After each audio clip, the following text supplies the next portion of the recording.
supination, is it the thing we can do this? Right? I think we can do this and we can do this. I don't think there's any other animal on the planet that can do both this and this, right? We get to grip things in ways. What? Do your thumb, how your thumb goes. Okay. Show them. How it goes back. Sorry. Wow. It's like a right angle. Is that helpful? Not really. You hold things in different ways. Yeah. Could be useful. You decide which way to hold it. Okay. You never know how these gifts may become useful at some point in the future, right? I think hands are amazing. And they have the capacity to do great good. Tell me some of the truly wonderful and beautiful things people can do with their hands. What are some beautiful things? Yes. Pottery. All right. Anybody made pottery? That's messy but fun. Stroke people. Stroke people with love, like a on the shoulder or through the hair. Someone's with their permission. Yeah. Right. Okay. Not random people. Okay. No. Okay. People you know. Yes. Sure. I think about cooking and baking. Cooking and baking. Using the hands for that. Yes. Massage. Massage. Don't you love a good massage? Oh, it makes you feel so much better. Braiding. Sorry? Braiding. Braiding. Yes. Yes, I've done a lot of that myself. On your own hair.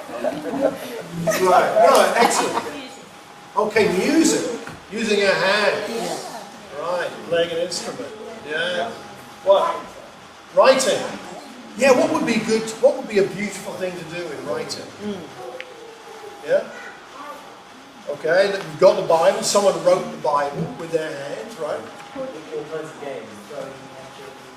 All games, yeah.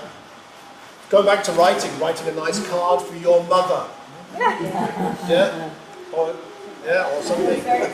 Okay.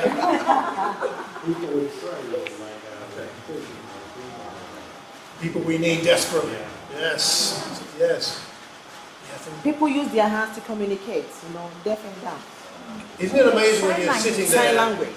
And you're like, I've seen this at service stations more than anywhere else. Or train stations where I've seen two people sitting and thinking something looked a bit strange, and I look more closely, then you see them communicating with the sign language so rapidly.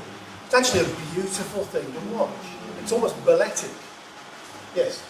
I love walking into really old cathedrals, and I was thinking about stonemasonry and people carving, creating something like Out of a piece of stone, so hard, and it's something so beautiful and shapely. Isn't it? Incredible, yeah. One hand's amazing. I think people use hand tool for direction. You go that hand. Okay. Yeah. Giving a direction. It's a beautiful thing when you're lost and someone can point you in the right direction. You feel good about that, right? As long as it's the right direction. Oh. Okay. Okay. Explain. If you take a shower and you see steam on the glass and you bring your hand on the glass and put the toes, it's exactly like it. I think it's just you. No, everyone is going to try that. Okay, everybody try that when you're in the shower next. Yes. it's funny, being on crutches, you realize how much you do this. Oh, yes, yes. And it's got simple things like holding hands, or holding enough the car. It's things you realize how much you actually do with your hands and you can't do. That's so true. We take it for granted. We take it for granted that we can use our hands for things like that. I spent last weekend, where are we? So I was in Kent visiting my parents. My mum is 81 and crippled with arthritis, and so we've been talking about her getting a mobility scooter. So I took her to a mobility scooter showroom to try out all these mobility scooters. She loved it. She's having a whale of a time. But she can't propel herself in the wheelchair. She just doesn't have the strength in the hands while do it. She can't walk more than a few yards on sticks. So, again, you take your hands for granted. And there's something God gave us, which is so amazing.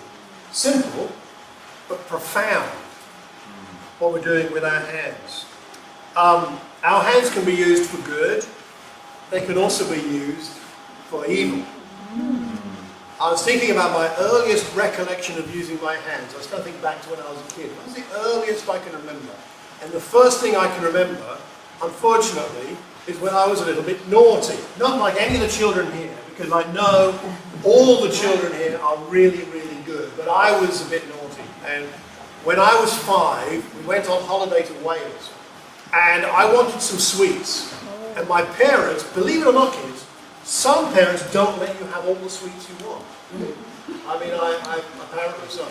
And my parents were like that, and they wouldn't let me have any sweets. And we were on holiday, and I knew there was a sweet shop in the village, so I went to my mum's purse.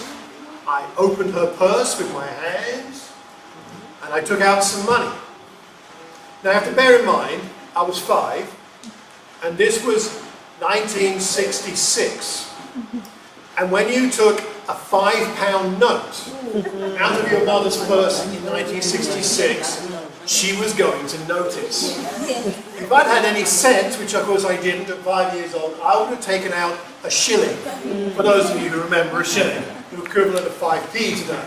But I took out a £5 note. I went to the shop, and I don't know how I managed to persuade the shopkeeper, but he gave me £5 worth of sweets.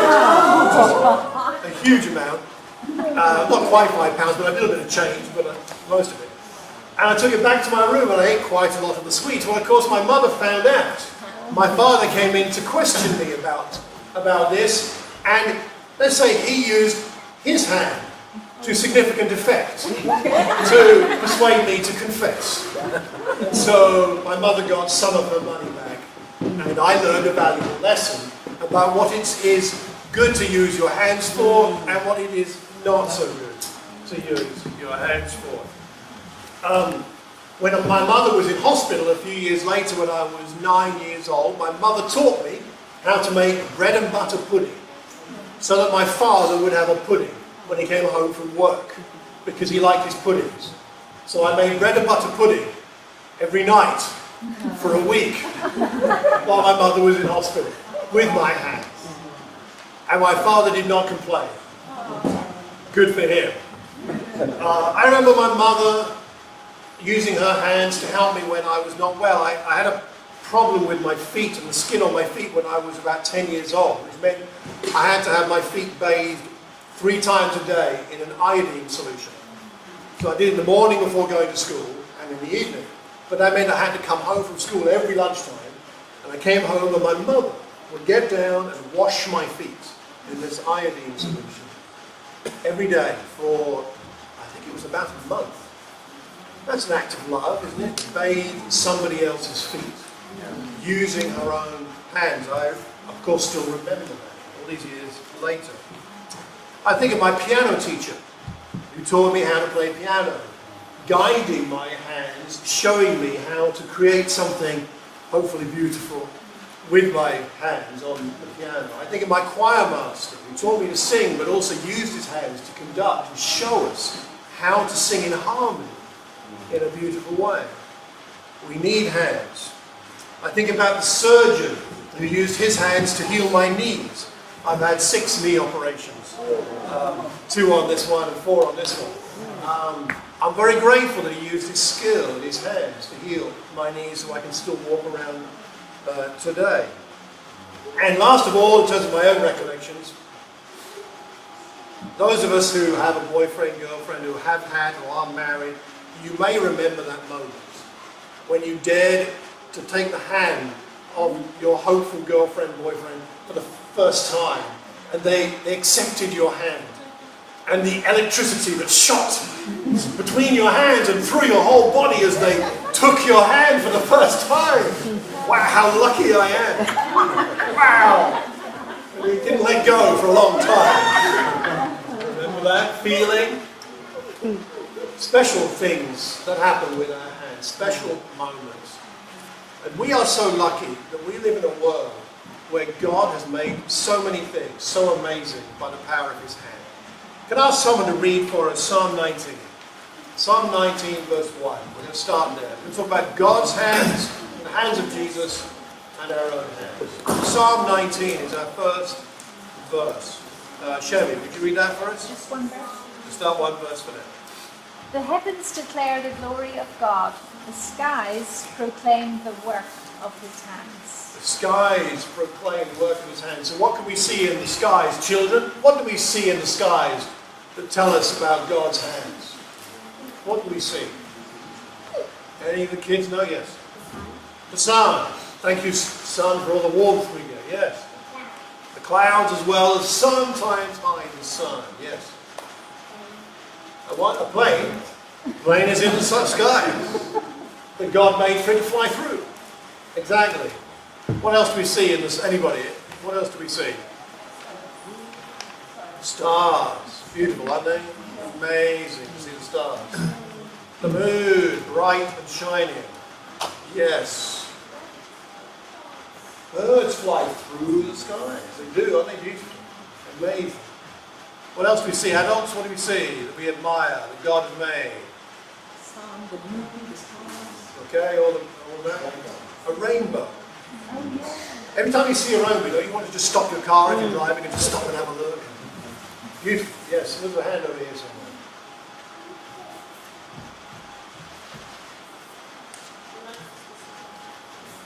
Sky is beautiful. Yeah. Thunder last night. Thunder and the lightning. The lightning, isn't it? I mean, it's impressive to watch, even if it is annoying when you're trying to sleep. Yes. Yeah, the cloud. Cloud. Sunset. Who's ever complained about a sunset? Oh, look at that beautiful sunset. I don't like it. I mean, it just makes you go, wow. A beautiful sunset, right? Yeah. God has made this world so beautifully. It's amazing. Let's have a look at Psalm 95 now. Psalm 95 verse 5. Who can read that for us? Psalm 95 and verse 5. What else has God done? Psalm 95 verse 5. Yeah, we got it over there. Can you read it for us? The sea is his, for he made it, and his hands formed the dry. His hands form the dry land. I mean, we talked about sculpture coming out of stone. That's quite impressive. But to make the whole land, I mean, God's power is displayed in creation. What his hands have made. Amazing. The power and the creativity. What about Jesus? Let's talk about his hands for a minute. Mark 8. Could someone read Mark 8 nice and loud from verse 23 to verse 25? Mark 8, 23 to 25. The hands of Jesus. Give me. Okay, yes please, would you? Nice and loud. He took the blind man by the hand and led him outside the village. When he had spat on the man's eyes and put his hands on him, Jesus asked, "Do you see anything?" He looked up and said, "I see people. They look like trees walking around." Once more, Jesus put his hands on the man's eyes. Then his eyes were opened. His sight was restored, and he saw everything clearly. He saw everything clearly. Because Jesus put his hands on his eyes. What are some of the most impressive things that Jesus did with his hands? Think about what you know about Jesus and what he did with his hands. What are some of the most interesting, impressive, inspiring things that he did with his hands? What can you think of? Washing the feet of his disciples. An impressive thing to do in any sense, but especially as the Son of God. Yes. I think the way before that came, the way he was it's kind of like it's not a habit, I guess, but it's something to do. Breaking the bread. On the road to Emmaus. Yeah. Right, very significant. Yes.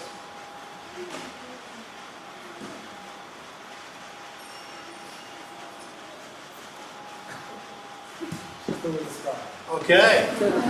We love the sky. And laying Okay, a lot of healings that involved him laying his hand. Sometimes he didn't lay his hand, right? But a lot of the time he did. Okay. What else? He had those nails in his hands. Okay. The nails crucified. Offering his hand Yeah. for us, Yeah. which we'll come back to. Thank you. Okay, what else? Yes? Didn't quite. I hear you. Oh, turning the water into wine. Yeah. So the water was brought to him, and then he turned it into wine. Very impressive. It takes me weeks to make wine. Jesus did it like that. Okay, good. Have we got any other things? Yes. Yeah, I personally like the fact that he was and he actually Okay. made things. Yeah. Yeah, I'm not sure about it. He was a practical man, for sure. Somehow created something like that. So there were a few fish, a little bit of bread. Something happened to us. A lot of bread. Somehow. Right. He has a little bit of bread, a couple of fish, and he breaks that bread. And I don't know what he does to the fish exactly, but suddenly there's enough for a crowd of thousands. And he does that just with his hands. What an amazing ability. What could you do with that power if you had that yourself? You know? Yes, over there, or Simon first, or Marco. Okay. And Jesus' friend Peter takes that step out of the boat and starts to sing. And Jesus gives him a helping hand that saves his life, brings him back into his life. Isn't that great? Yeah. Because at that point, Peter's been faithful, and then he's become faithless, and Jesus still stoops by the hand to take him up out of the water. That's a wonderful sign of grace. You were going to say something. Absolutely, that's what I'm trying to That's say. the one. Yeah. Great minds think alike. Yeah. Excellent. Mark.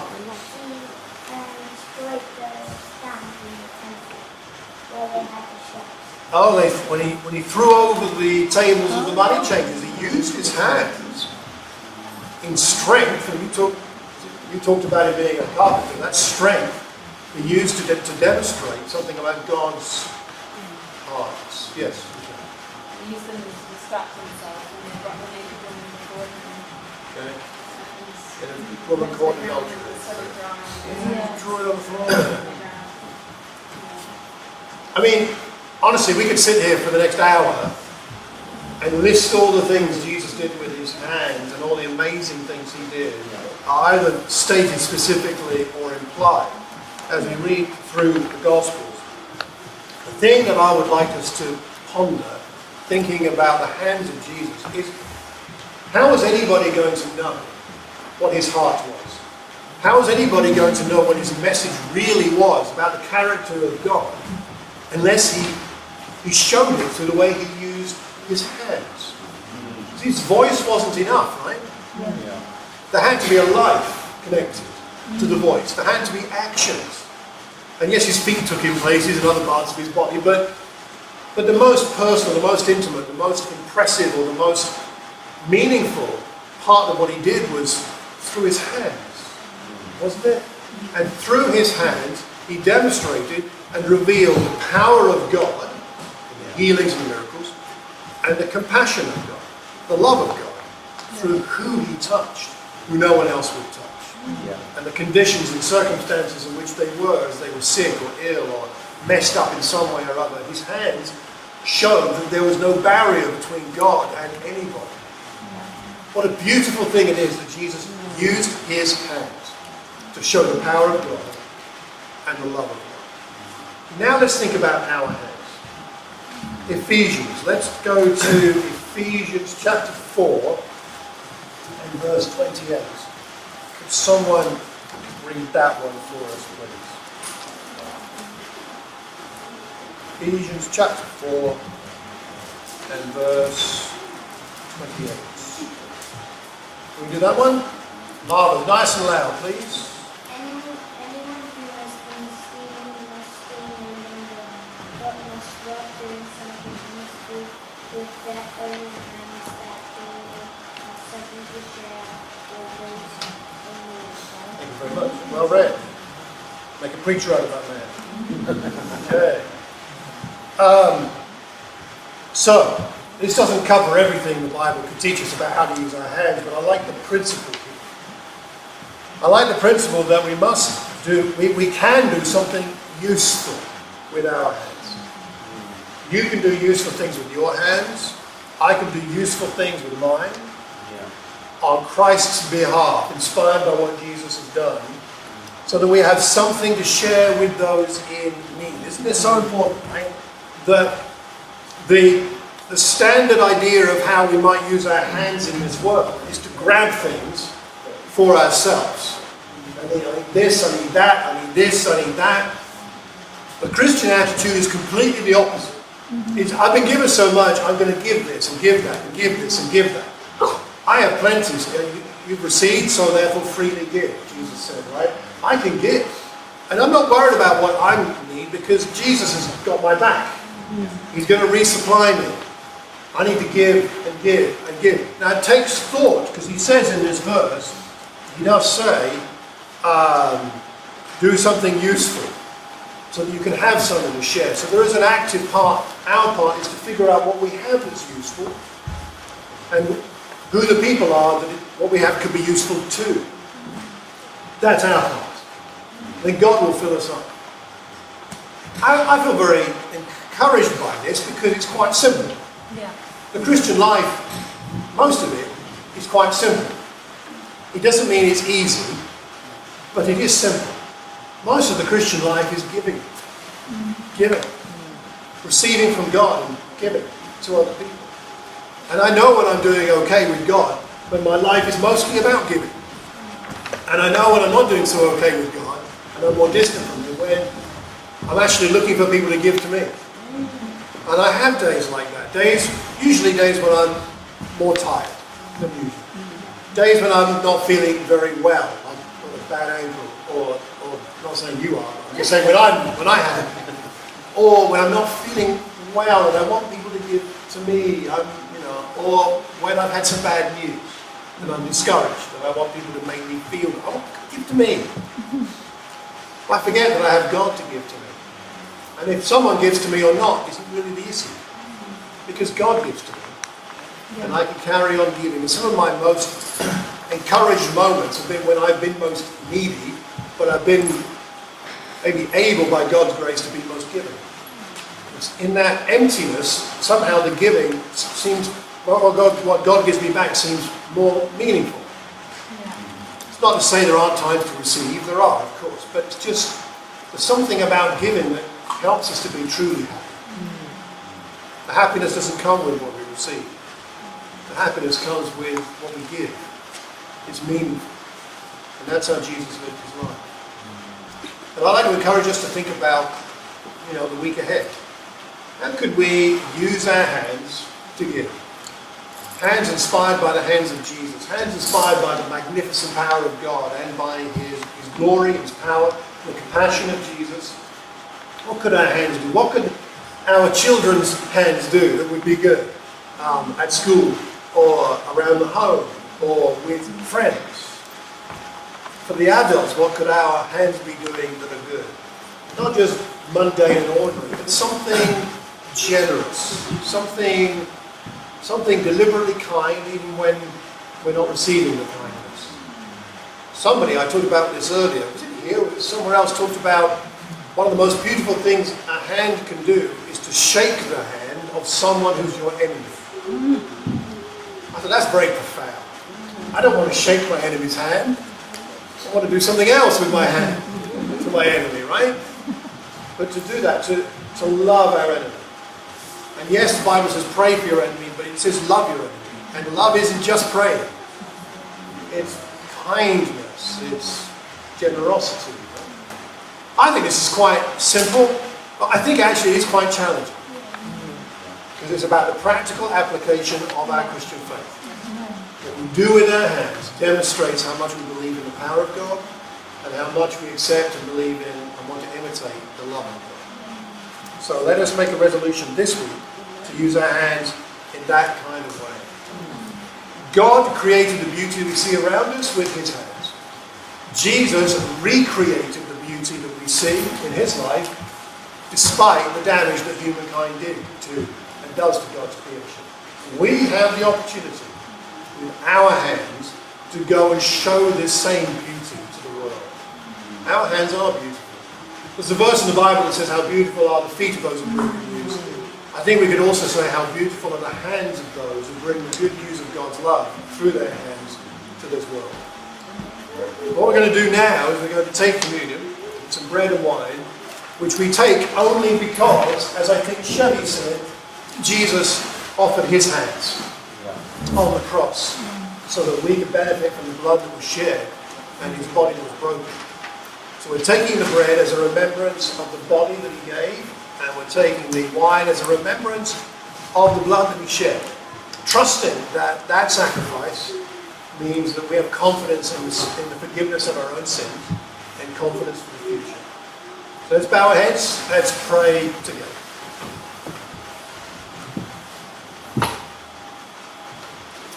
Father, we thank you that you have made such an amazing world. And we thank you that Jesus showed us